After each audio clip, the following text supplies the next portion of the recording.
Começa a terceira Hack Live aqui de Cannes, direto da Riviera Francesa, esse iate maravilhoso aqui da Santeria com a Mosaico. Hoje a gente tá recebendo a Carol Boccia, bronzeada pra caramba, da BTC. O Conde, que já tem a chave de Cannes já, né? Veio receber alguns prêmios aqui. Você que me entregou, cara. Olha aí o Otávio. Calma. E o Otávio Schiavon. Ô, Otavinho, quantos leões na bolsa? Já dá pra falar? A gente tá no terceiro dia ainda, né? Tem algumas coisas para acontecer aí. Não, a gente tá no terceiro dia. Cara, tá maravilhoso aqui. A gente tem uma linda notícia já na bolsa. Tem perspectivas aí que a gente não pode comentar, até porque são boatos. Mas esse que a gente tem na bolsa já é um projeto feito em parceria com o Conde, que está aqui também, para a Uniaselv, da Vitro Educação, que é uma marca que nunca frequentou Cannes, nunca ganhou Cannes, é o primeiro leão da história deles. Os caras estão super felizes, a gente está super feliz. Então, alegria. Falando nisso, o Brasil também, acho que são 38 leões nos dois primeiros dias. São 3 Grand Prix, Artplan, Gut e África. Linda de ver, né? Então a gente começou bem, surpreendente. Linda de ver. Surpreendente. Carol, fala pra gente um pouquinho da tua expectativa. E quando eu falo expectativa, não tô falando só em termos de premiação, não. Sim. Porque o Festival de Cannes é mais do que a premiação. Sem dúvida. Eu acho que assim, esse ano tá muito cheio, né? Eu acho que esse ano, assim, a gente já sabia que ia ser um ano até pela história da homenagem do Brasil, Claro. né? Teve a história de compra uma credencial, leva duas. Isso ajudou, Isso hein? foi demais, assim. Então veio muita gente, acho que muita gente que não tinha vindo, teve a oportunidade de vir, assim. Porque eu encontro gente que fala, é meu sonho, eu nunca tinha conseguido vir, eu tô aqui, nossa, como é... Então acho que assim, primeira coisa, acho que esse ano tá sendo um ano mágico, assim, de muita gente legal, muita gente nova, gente que, né, que realmente tá caindo, né, nessa experiência maravilhosa. Então acho que essa para mim é a primeira coisa.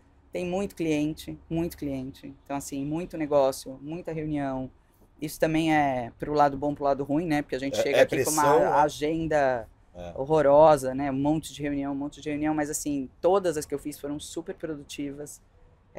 Acho que Cannes tem uma coisa energética, né? Do tipo, você vem fazer uma reunião aqui, a reunião é diferente, né? Assim, Sim. por mais que você fale, mas daria... Eu sempre falo isso, mas eu podia fazer em São Paulo essa reunião.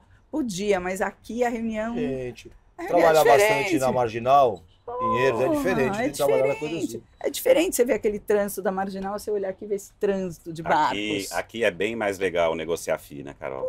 É outra mais coisa. soltos. É outra coisa. Agora, Todo mundo guarda baixa, né? eu ia falar, Todo mundo friendly. Todo mundo feliz.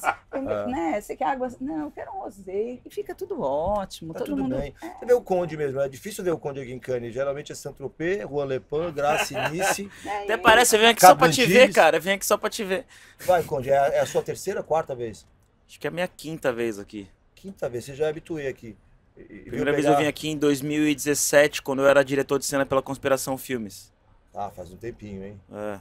Tá, e o que mudou de 2017 na sua primeira vez? E quando eu falo que mudou, não é só em relação ao festival, não. Claro que todo ano tem categoria nova, tem tracks novas, mas o que mudou no Conde que veio de 2017 e o Conde de 2025? Fora os milhões, né? Ter a oportunidade de estar aqui com vocês, aprendendo cada vez mais desse mercado que vem se transformando, o mercado de mídia, entendendo o negócio que está por trás disso tudo, né? Como eu era diretor de cena, eu era muito focado em qual que é o cristal da lente da marca, qual que é a abertura, muito mais a parte técnica do artístico do que a parte técnica do negócio. Então, encontrar os amigos aqui, como a Carol falou, tomando um rosé aqui na Riviera Francesa. É outra coisa, né? Tendo essa aula, tomando essa aula com os nossos amigos, porque assim, a gente faz bastante negócio com pessoas que a gente não tem tanto convívio e não tem tanta afinidade, mas ter a oportunidade de tomar um rosé com pessoas que a gente admira, que a gente é fã, fazendo negócio aqui na França é muito especial, é muito legal. E assim, mais uma vez, sempre reforçando, trazendo a nossa cultura de favela, a nossa cultura periférica para o topo do mundo da criatividade. Você perguntou do que mudou, mas eu gostaria sempre de reforçar o que é que não mudou também, né? Tá. Brasileiro é um bicho muito foda, cara. Nossa moeda, assim, ano passado eu falei isso pra vocês e eu peço licença aqui pra falar novamente. Se a nossa moeda fosse 1 para 1, se a gente tivesse um inglês nativo, não tinha pra ninguém. Não tinha pra ninguém. A gente, assim, não é que brasileiro é bom, brasileiro é muito, muito, muito bom, cara, com o pouco recurso que a gente tem. E aí sempre aquela analogia da uva na situação mais adversa, onde ela fica mais doce, e a gente também, com todas as nossas dificuldades que a gente vive ali num país, se a gente olhar do copo vazio, um país subdesenvolvido, mas o copo cheio, um país em desenvolvimento, a gente consegue fazer do limão mousse de limão, não é uma limonada. Caipirinha, né? Uma caipirinha, boa. É isso. Por que não? Por que não? É isso, mas você sabe que isso que o Conde está falando, eu ontem falei, eu acho que foi até para vocês lá na Globo, que, né, eu acho que o Brasil, vir para Cannes, a gente sempre, quando a gente vai viajar, a gente sempre fica assim, meio, brasileiro, né? Você vê, você tá viajando, você vê um grupo de brasileiros fazendo bagunça, é sempre assim, né? Aqui, então assim, rola um meio complexo de cachorro vira-lata, a gente tem, por natureza, né? Quando a gente tá aqui é o contrário, assim, você ser brasileiro aqui é você ser celebrity. Como que é passa cu na em rua e fala francês? assim, melhor não falar. Não, cu em francês, não. Fala com sotaque. Pra ver. Deixa eu falar. Então assim, você fala, não, eu sou brasileiro, as pessoas falam, não, você é brasileiro, pô, o Brasil é foda. Então assim, acho que tem uma dose, assim, de autoestima, né? Dessa história de, puta, a gente é muito bom em muita coisa. Mas, assim, nesse quesito criatividade, a gente arrebenta, né? Então, muito Não é à toa que a gente é um dos 3 países mais premiados, a nossa publicidade, nossa criatividade história. Reconhecida no mundo. E a gente tem muito menos investimento, muito menos grana do que o restante do mundo, mas a gente precisa se virar e a nossa criatividade é o nosso diferencial. Otavinho, esse ano, a gente está falando disso, esse ano o Brasil aí homenageado como um país criativo, o primeiro país criativo homenageado. O que a gente consegue enxergar como... Tudo bem, a gente resolve, a gente está falando aqui, o brasileiro é criativo porque precisa ser para resolver todos os problemas. Mas falando especificamente em termos de publicidade e propaganda, qual que é o diferencial do profissional brasileiro? Porque qualquer prêmio que a gente vê aí, qualquer Grand Prix, você olha, mesmo que não seja brasileiro, tem brasileiro na ficha. O que o brasileiro tem que vem conquistando o mundo? Cara, o que o brasileiro tem, e é historicamente isso, tá? Não é de agora. É assim, ó, primeiro que é um orgulho absurdo em ser publicitário, tá?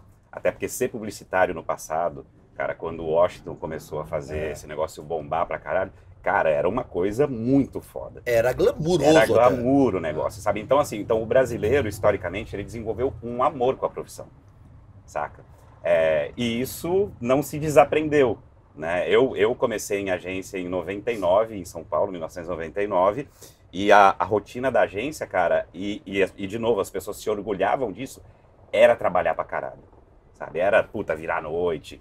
Os anúncios das agências no meio mensagem que se vendiam ali, era o prédio todo apagado com um andar aceso, sabe? Tinha um orgulho desse negócio do trabalho, uma paixão mesmo. E essa paixão, a gente, cara, assim, é óbvio que os gringos também gostam de trabalhar no que fazem, mas não é desse jeito, não é essa loucura, sabe? Não é esse amor, cara, essa entrega que tem. E tanto que o brasileiro, quando vai trabalhar no exterior, a galera das agências ficam putas com os brasileiros, porque os caras chegam imprimindo um ritmo, sabe, de volume e de qualidade, que fala, que acaba puxando todo mundo. Cara, acaba puxando todo mundo. Então, eu acho que é isso, cara. Ou não, né? Eu acho que é um amor pela profissão, saca? Que é difícil outra nacionalidade ter. Ô Conde, aí tem uma coisa que geralmente, já há muito tempo que a gente fala assim, que o publicitário é um artista frustrado. Diretor de arte, queria estar pintando, queria estar fotografando. Aí você pega o Conde, por exemplo, que hoje é publicitário, que vive esse negócio, vive essa indústria, mas começou na parte musical. Você era um publicitário frustrado? É isso? Esse tema é muito bom, a gente pode ficar o dia inteiro. Quanto tempo que a gente tem aqui? A gente pode ficar o dia inteiro. Eu acho que o publicitário, ele é um artista por encomenda. Um artista que consegue atender um pedido sob uma pressão bizarra e, como o Tavinho falou, com uma paixão, né? Então, acho que a diferença do artista autoral pro artista por encomenda é conseguir lidar com essa pressão, com o prazo, exatamente. É o prazo. Porque assim, né? você pega o desafio do adulto, orçamento, gente e prazo. Então o publicitário consegue fazer isso muito bem e tempo recorde. Assim, acho que a gente se orgulhou muito tempo por virar madrugada. Minha primeira experiência com publicidade foi em 2010. Trabalhava com finalização, aprendendo ali Flame, Flint, na pós de publicidade. Então, eu trabalho com publicidade antes de trabalhar com música, sabia? Olha que legal. É curioso isso. E por isso que essa paixão também de conseguir conectar esses dois mundos. E tinha uma coisa que eu não me orgulhava quando eu trabalhava em pós-produtora, que era esse olhar de ter que virar madrugada e você ser um fraco se você não conseguir virar madrugada. Cara, a noite foi feita pra dormir. Eu trabalho com entretenimento e eu não vou pra todos os shows. Eu sou produtor e criador de série, não assisto todas as séries. Produzo filme, não assisto filme. Eu produzo uma porrada de música que eu não assisto tudo. Então, nesse ponto, a publicidade não me pegou. De sentir esse orgulho de virar madrugada. Então, eu acabei aprendendo que se a gente virou madrugada é porque alguém não olhou pro cronograma. Ou então alguém vendeu aquele teu tempo para você entregar. A venda foi mal feita, mais ou menos assim. Ou bem feita. Você escolheu vender o seu tempo. Sim. Você escolheu vender suas 40 horas ali seguidas e não 40 horas espalhadas ao longo de uma semana. É uma boa oportunidade agora para você citar essas pessoas que te exploraram. É isso, você quer fazer uma queixa? Se alguém quiser... Eu agradeço todos eles que abriram os olhos. Falei, preciso fazer diferente. Mas você sabe que isso é uma coisa muito louca, né? Sempre é um assunto, um tabu, ainda mais, né, de uns tempos para cá, com a história do home office, com a história do presencial. Então, assim, E eu acho que tem uma coisa, eu trabalhei com os melhores criativos do Brasil, assim, de longe, né? Puta, Marcelo Serpa, Zé Madeira, Nizam, Gordilho, assim, sabe? E que não é que são publicitários, eles são assim, né, gênio, fora da curva, Sim. assim. Então, e acho que eles tinham uma coisa que não era o trabalhar mais ou menos, era sobre uma inquietude de que sempre vai dar para fazer melhor. E assim, e é verdade, né? É uma verdade da vida, sempre dá para fazer melhor. Só que a gente, né, com os tempos foram passando e o mundo foi mudando, e a gente foi entendendo que tem hora para parar, né? Mas é isso, assim, se você deixar, você, com um projeto musical seu, sempre vai dar pra você fazer. Sempre você vai falar. Não termina de pintar nunca. Nunca, Alguém tem que botar um deadline. Alguém tem que falar, parou. Né? Então, eu acho que assim, no passado, essa exigência e essa sensação do, puta, dá pra melhorar, ela era mais individual. Porque, assim, a criação era mais sobre um time. Hoje em dia, as agências, elas são várias pessoas, várias áreas. Então, assim, se o Tavinho ficar achando que ele pode fazer melhor, eu vou chegar para ele e falar, parou, chega, acabou, vou entregar amanhã, tá ótimo, vamos embora. Assim, então, acho que tem essa evolução tem muito a ver com isso. Acho que o publicitário sempre teve essa inquietude, e eu trabalhei com pessoas, né, nesse sentido, bem exigentes e inquietas, que era isso, assim, puta, tá, assim, eu, como uma pessoa de negócio, eu olhava e falava, cara, tá perfeito. Não, mas tem um negócio aqui que, puta, se a gente... Falava, então, assim... Deadline é para parar esse processo aí. E posso falar, e faz diferença. A hora que você olha uma coisa que pegou, né, um diretor de arte foda e craftou, e ficou, e voltou... Cara, é isso. Pega um filme que foi produzido em 3 anos. A gente estava falando disso, né, com alguns projetos que a gente tocou juntos. Cara, as coisas boas, né, precisam tempo. E hoje é tudo que a gente não tem prazo, é tudo que a gente não tem. Né? Acho que essa maturidade é super importante também, o que diferencia aí também o júnior do sênior, né? Entender em quanto tempo que você vai conseguir entregar aquilo ali. Da melhor forma possível. Né? Exato. Eu ouvi 2 coisas de 2 artistas brasileiros. Um que é um grande produtor musical brasileiro, um dos maiores do Brasil. e outro é um dos maiores artistas plásticos do Brasil, assim. O de música, ele falou assim, se você tá demorando mais do que um dia, mais do que 2 dias pra fazer aquela música, você tá tentando melhorar o que nasceu ruim. Achei interessante esse olhar dele. Eu não sei se todo mundo concorda, mas eu achei interessante essa visão. Esse foi um artista. O outro, que era um artista plástico, eu pensei, cara, é uma pintura isso aqui. Você pinta, né, painéis gigantescos ao redor do mundo inteiro. Qual que é a hora de parar? Aí ele falou assim, meu trabalho é volume, luz e sombra. Então eu preciso ajustar aqui até aonde que eu entrego o resultado satisfatório, que eu não vou passar vergonha, aonde eu vou conseguir representar o meu nome, é hora de parar, porque senão não para nunca também. Então eu acho que a publicidade, tratando como obra por encomenda, alguém mais sênior, né, vai te botar um limite ali, porque precisa veicular, precisa da data do lançamento. Precisa estrear aquele negócio. Afinal de contas, é uma porrada de artista trabalhando apaixonado para vender alguma coisa. Otavinho, a gente tá falando de entrega, de encontrar esse momento, de parar, sabe, de achar, pô, agora tá legal. E aí, paralelo a isso, a gente pensa que tem aí os milênios, a geração Z, que é uma galera que tem uma maneira diferente de enxergar essa entrega. E aí tem bastante reclamação e bastante ponto exaltado. O que dá para aprender com essa galera e o que essa galera precisa aprender? Você já sabe, primeiro? Ah, cara, essa é uma grande discussão, né? Sim. Temos muito que aprender, sim, tá? Principalmente sobre esse aspecto mais, vamos dizer, mais humano, tá? Menos masoquista que a profissão sempre imprimiu, tá? Eu acho que isso a gente tem que aprender pra caramba. O que eles precisam aprender é, de fato, essa paixão pela profissão, porque para muita gente, e não é generalizado, tá? Sim. Mas para muita gente, trabalhar numa agência é um emprego e não uma carreira, não uma realização de um sonho, sabe? Não um orgulho de construir storytelling, porque, cara, fazendo propaganda, a gente tem uma oportunidade tão incrível, cara, de fazer storytelling mesmo, de você impactar a vida de uma pessoa, da pessoa se emocionar com um filme, sabe? Da pessoa olhar para uma ativação de marca desformatada e falar, porra, que legal que essa marca pensa assim, que legal que essa marca se preocupa comigo, sabe? É uma oportunidade muito foda, cara. E tem, assim, e talvez uma maioria não enxergue isso, sabe? Para as pessoas é um emprego, gostam do que fazem, mas é um emprego, sabe, cara? O que eu gostaria é que as pessoas tivessem mais essa visão, cara, de carreira, sabe? De, puta, fazer o que gosta, porque, de novo, a gente tem muita oportunidade, cara, e cada vez mais, né? Pode ser um problema também, porque a gente tem tanta coisa para fazer, tanto formato para entregar, que às vezes você acaba se perdendo na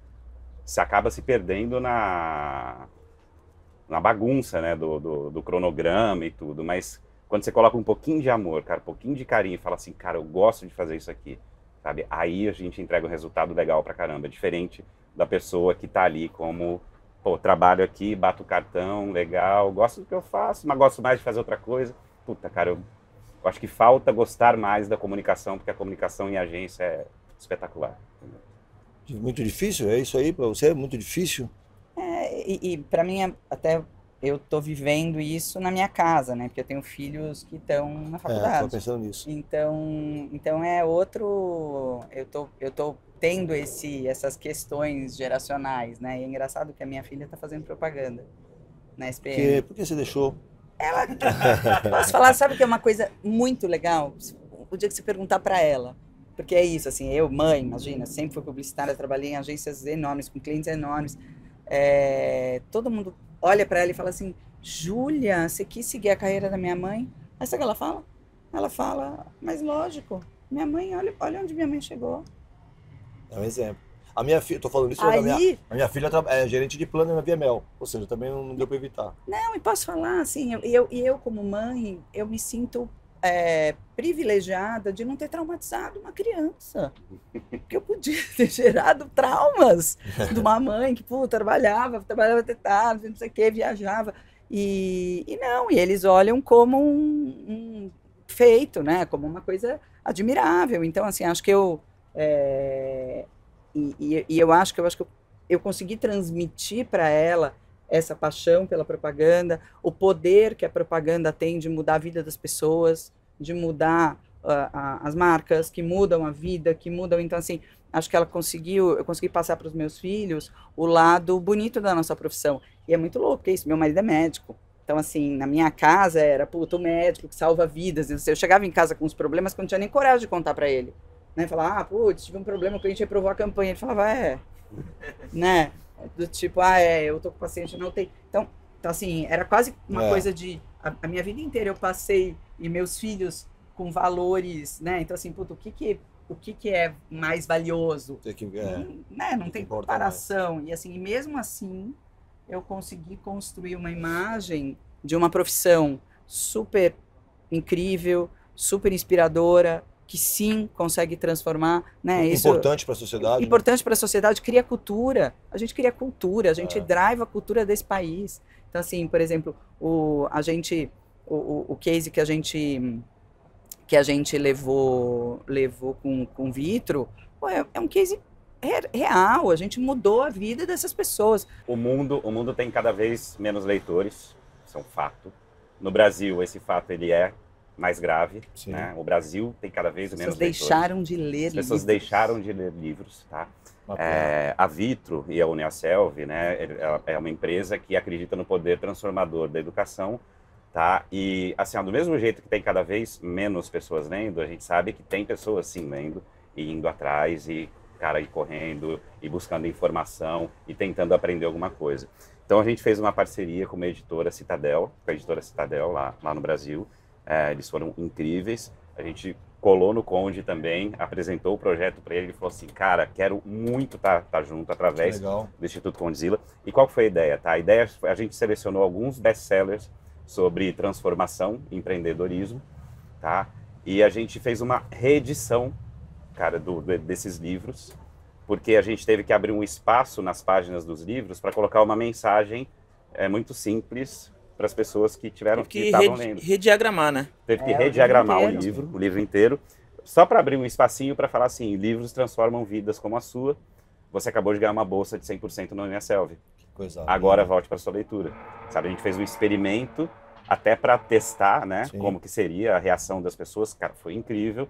E esses livros, através do Instituto Condzilla, agora estão espalhados no Brasil. E a gente não sabe aonde, com quem sabe que alguém vai ter a vida transformada. Que coisa linda. Então, esse o impacto na sociedade que você está falando. Então, assim, que tende a nos deixar com orgulho, né? Exato, cara. É um trabalho bonito, cara. E aí vai. A gente fez um também, junto com o Conde, para o Kauai, que foi shortlist, não ganhou leão, mas ele foi shortlist, que também é uma coisa super... funcional para a vida das pessoas. As pessoas não leem termos e condições, né? Quando você entra num aplicativo, você baixa o aplicativo, puta, agree, puta texto chato, enorme, você não quer ler. O Conde transformou em música. Falou, puta, vamos fazer as pessoas ouvirem. E umas músicas legais, né? Com bossa, vontade de ouvir. Então, assim, você está ajudando as pessoas a consumir um conteúdo que elas não queriam consumir, importante pra caramba pra elas. Encontrando uma maneira gostosa de conectar, né? De se conectar com as pessoas. Então, assim, eu acho que essa é a beleza da nossa profissão. Então, acho que a obrigação, né, a nossa obrigação como uma geração anterior é mostrar, para chegar nesse lugar que o Tavinho falou, que é da paixão, assim, é mostrar como é legal, como dá para fazer coisa legal. Né? E acho que eu, em casa, por osmose, consegui mostrar. Então, voltando para a história da minha filha, como é que eu deixei, é isso. Ela achava legal. Ela achava super legal. Falava, mãe, deixa eu ver, nossa. Aí eu mostrava para eles filme, mostrava para eles ideia.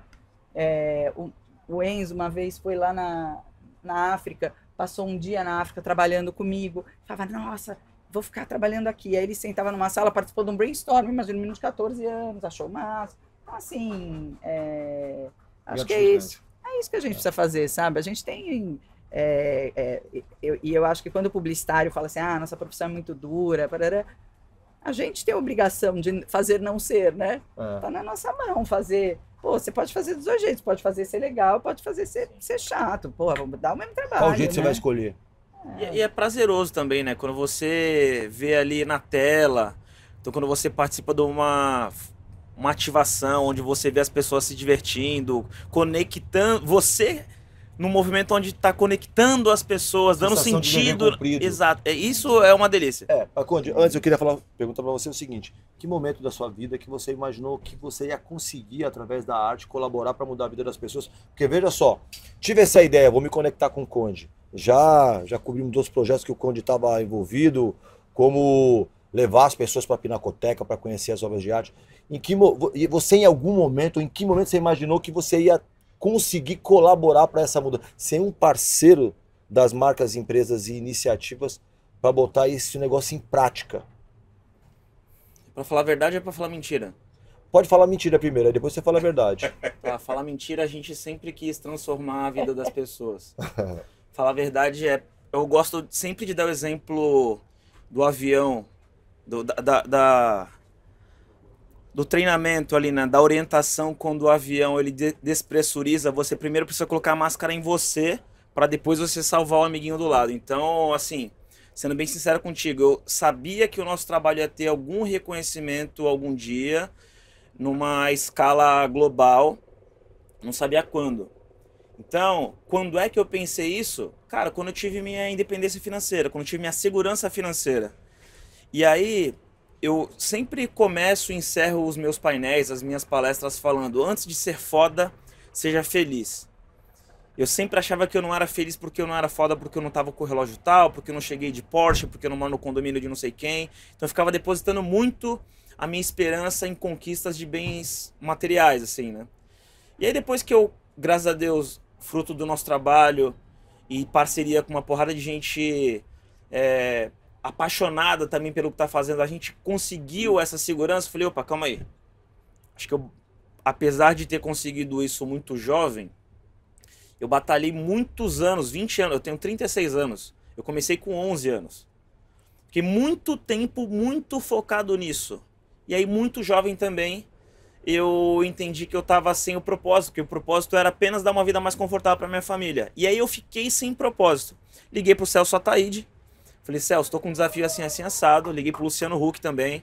Falei: ó, cara, tô com medo de ficar improdutivo, porque eu consegui uma segurança financeira muito jovem, de uma origem de onde eu vim, de periferia. Eu queria poder fazer mais pelos outros. E aí os dois me orientaram. Primeiro, que eu sou apaixonado pelo Instituto Criar, do Luciano Huck. Fantástico. O Celso Ataíde, o Preto Zezé, são caras, assim, muito inspiradores, presentes na minha vida. E aí eu liguei pro Zezé, o Zezé falou assim: deixa eu te conectar com o Celso. O Celso falou assim: cara, você tem que montar uma ONG sua, não tem que montar uma unidade da CUFA. Ou então o Edu Lira também, que é um grande irmão que eu tenho. Cara, você tem que montar o seu negócio e encontrar um propósito nisso. E aí eu percebi que... Eu demorei um pouco, na verdade, para perceber. Eu achava que eu ia ser o agente transformador que ia formar vários condizilas nas favelas. E na verdade não é nada disso. Na verdade, a gente primeiro está formando um cidadão. Primeira coisa. Segunda coisa, a gente desperta o interesse naquele jovem em trabalhar na economia criativa. Né? Por exemplo, o trabalho que a Carol fez com a filha dela. A gente desperta e depois a gente vai orientando para outras instituições de ensino, para lugares, para companhias que realmente o core business deles é educação, é capacitação. E eu que tive a vida transformada através de capacitação, né? Minha mãe era uma professora, uma mulher preta de periferia, ela era professora de educação infantil da prefeitura do Guarujá, ela morreu super jovem, com 46 anos, eu tinha 18, eu peguei a grana dela, investi em educação.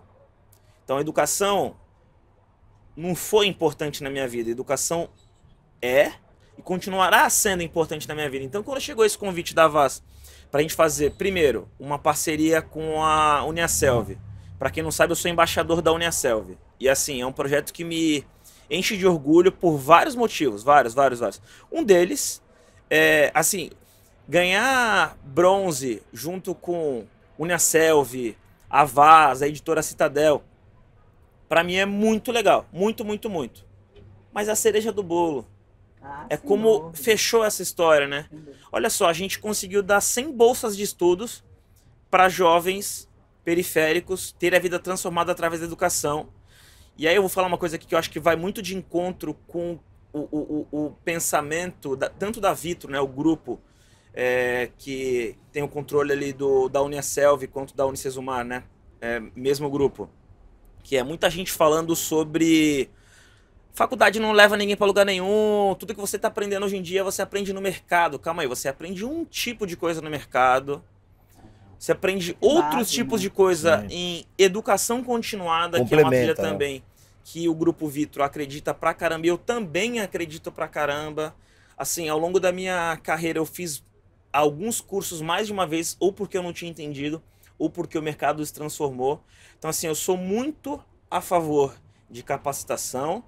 Eu fico sempre provocando os meus amigos executivos C-level que estão estudando em grandes universidades pelo mundo, fazendo curso, fazendo MBA.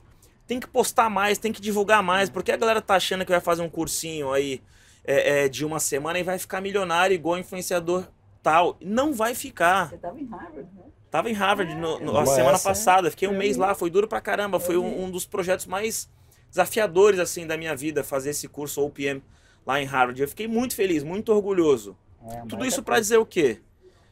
Eu posso estar enganado, mas isso é o que eu acredito hoje. Quando eu vou... Hoje eu também sou um empregador, né? Quando eu vou empregar alguém que ele não tem uma graduação, e a gente também hoje tá ficando meio... a gente não confere mais porque caiu nessa pilha de... Graduação pra quê? Mostrar diploma pra quem? Ah, fulano de tal pediu meu diploma, olha só, tem que pedir diploma. Na minha visão, por quê? Uma pessoa que faz uma graduação é uma jornada longa, é uma maratona de 42 km, não é uma corrida de 400 metros rasos. Os nossos projetos, apesar de que às vezes a gente tem desafios de fazer projetos curtos, com prazo super apertado, quando a gente fala de campanha, quando a gente fala de Always On, é projeto de 1 ano, é projeto de 2 anos, que você tem que ajudar. Construção de marca, construção de comunidade, gestão de crise, enfim, uma porrada de coisa que a gente tem que ajudar a superar. E não é uma semana, não é um dia ou um mês de projeto, tem projetos mais longos. Então quando você contrata, você perguntou pro Tavinho sobre trabalhar com a geração Z, trabalhar com esses jovens. Primeiro, menos a Carol não tem cabelo branco, a gente tem já. Eu tô ficando com uma mecha branca aqui. Eu não tô vendo não, cara. A Carol não tem cabelo branco, a Carol é loira, meu amigo. Mulher não fica velha, mulher fica loira. Muito bom, genial, adorei. Os cabelos brancos estão em alta pra caramba, porque na hora de resolver o pepino, na hora que dá merda, é quem tem o cabelo branco que resolve. Agora a molecada mais jovem sabe o que tá fresh, sabe o que é tendência no mercado. Mas na hora que dá problema, é o cabelo branco que resolve. Adivinha quem vai resolver, exatamente. Né? Então, quem faz essa jornada de graduação, seja uma licenciatura de 2 anos, seja uma graduação de 4, 5 anos, primeiro, que vai conseguir atravessar essa jornada mais longa. Outra coisa, que vocês sabem o quanto que isso é desafiador pra gente, dar feedback pro time. Cara, você mandou mal, você mandou bem, parabéns. Quando a pessoa ela não está habituada a ser avaliada, então a faculdade, a graduação, ela avalia a pessoa. Ela não tem escolha de não querer ser avaliada, de não querer ter o feedback. Ela recebe uma nota. Ponto final. Outra coisa, hierarquia. Tem que respeitar uma hierarquia. A Carol falou que eu fiz um curso em Harvard agora, né? Dentro do curso, um dos cases era o Google, né, lá no começo, assim, acreditava que a estrutura deveria ser horizontal. E todos nós compramos o modelo de squad. Então não tem mais coordenador, gerente, diretor, VP. Todo mundo é horizontal, todo mundo manda igual, porque todo mundo é maduro para entregar o projeto. Beleza. O que falta mais divulgação é que esse projeto do Google deu errado. Claro. Eles voltaram e tiveram que verticalizar. Eles tiveram que fazer um organograma e definir ali quem liderava quem. Então quando você pega um jovem que não passou por uma capacitação dessa tradicional, que tá todo mundo achando que graduação é perda de tempo, cara, a gente sofre outras consequências, enfim. Ter chefe é maravilhoso, gente, eu sempre falei isso, eu adoro ter chefe, adoro. Mas é presidente da agência, eu tenho chefe, todo mundo tem chefe, e quem não tem? Precisa ter um norte, né? Precisa ter um norte, precisa ter alguém para trocar, precisa ter alguém para dividir as responsabilidades, para ensinar, para falar, olha, puta, e se a gente olhar por esse outro lado? Você está olhando por aqui, mas vamos olhar por outro lado. É maravilhoso. Eu acho uma puta troca.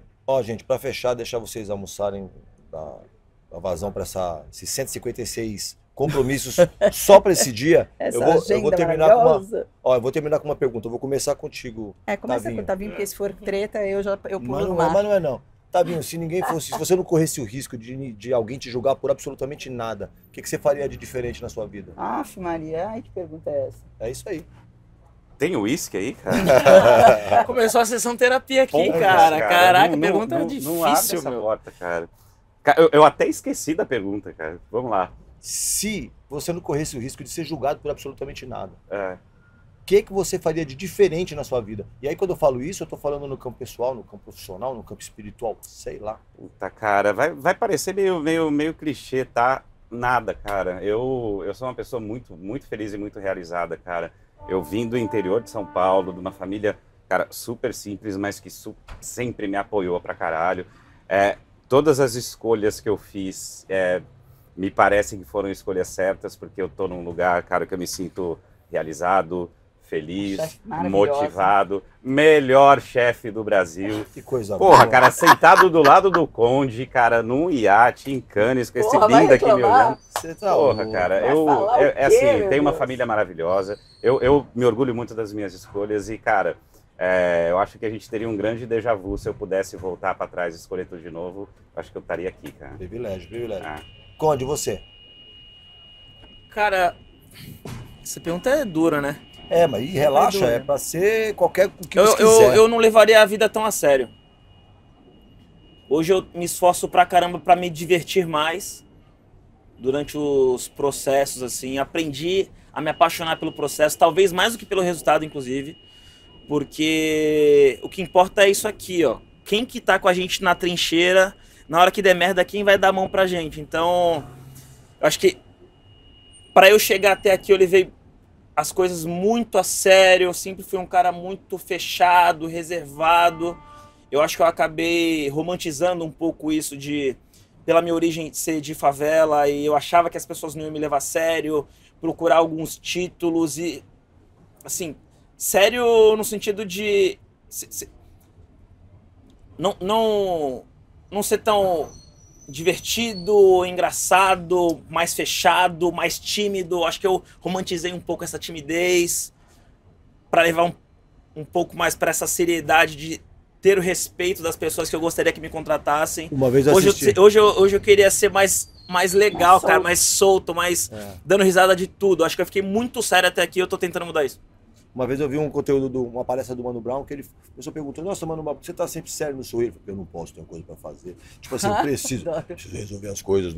Então, às vezes, tem essa cobrança Olha- de me leve a sério, e aí acho que talvez seja pese na Olha só que curioso, por exemplo, a indústria do cinema, ela tem faturado cada vez menos, e a indústria do game tem faturado cada vez mais. Cara, eu não jogava videogame porque eu achava que eu tava perdendo tempo. Entendi. E hoje é uma indústria gigantesca, assim, que é uma de entretenimento, é uma É das business. maiores indústrias do planeta. Então, assim, eu não me divertia a ponto de, cara, não vou nem jogar videogame, sabe? Entendi. E você, Carol? Teve tempo suficiente Pra pensar, pra porque você rascunhar. já pensei em várias coisas, agora eu fico com muitas escolhas. Cara, eu acho que eu teria tido mais filho.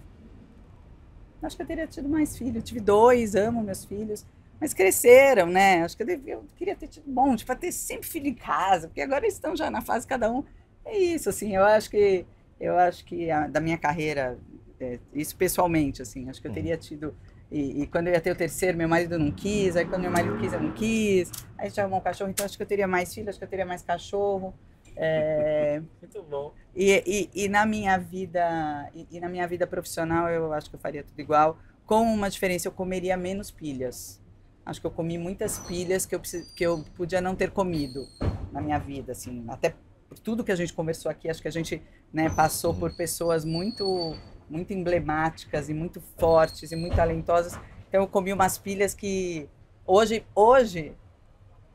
na minha idade, na minha formação, não como. Hoje eu não como. Hoje, porque, Carol, fala, tá bom, esse aqui, ele quer me pôr umas pilhas, eu não como. Aí, Filho da puta. É bom, é bom. cara. É bom dar nomes, é bom dar nomes. Esse aqui, este cidadão aqui, ele gosta de querer pôr umas pilhas, eu não como, ele sabe que eu não como, aí ele fica puto que eu não como as pilhas. Aí ele arruma outro pra pôr pilha, ele liga pro outro, aí fala, você tá pondo a pilha do Tavinho? Eu já não comi, não vou comer também não. Tavinha devia responder, eu colocaria mais pilha nos outros. Eu colocaria mais pilha na Carol. Não, mas eu acho que é isso, é muito sério isso, porque é uma coisa que, quando a gente come uma pilha que não é sua, a hora que você vê, você tá assim, você fala, pera, por que eu tô assim? Isso não é um problema meu. Mas, Não tem nada mas a olha, ver com isso. mas olha que loucura. Às vezes você precisa comer pilha para entender lá na E depois frente. você não precisa comer Você não mais. precisaria ter comido, aí você passa a não comer. É Eu isso. tava, eu tava conversando com o Marcão ontem, né? E ele falou assim, porra, cara, eu fui feliz pra caralho em todas as agências que eu trabalhei. Eu achava que eu tinha problema, sabe? Eu falava, porra, cara, não gostei dessa situação, tô me sentindo desrespeitado, vou procurar outro lugar. E aí ele falou que depois que ele estava na posição de comandar uma agência, ele falava, ele fazia a mesma coisa, ele falava, ah, foi por isso que fizeram comigo lá atrás, cara. Então eu comi pilha à toa pra caralho, cara. Mas Sabe? isso é que o Conte falou. É o cabelo branco, que aí a gente lê a experiência, faz isso.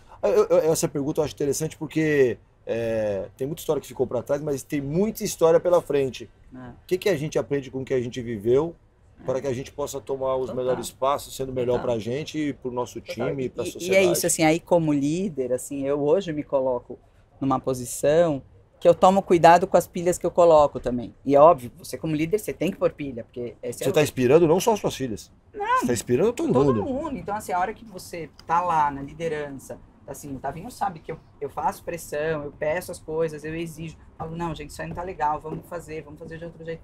Mas, assim, tem horas que eu também faço a minha autorreflexão e falo, pera, isso é pilha minha? Eu tô colocando uma pilha errada?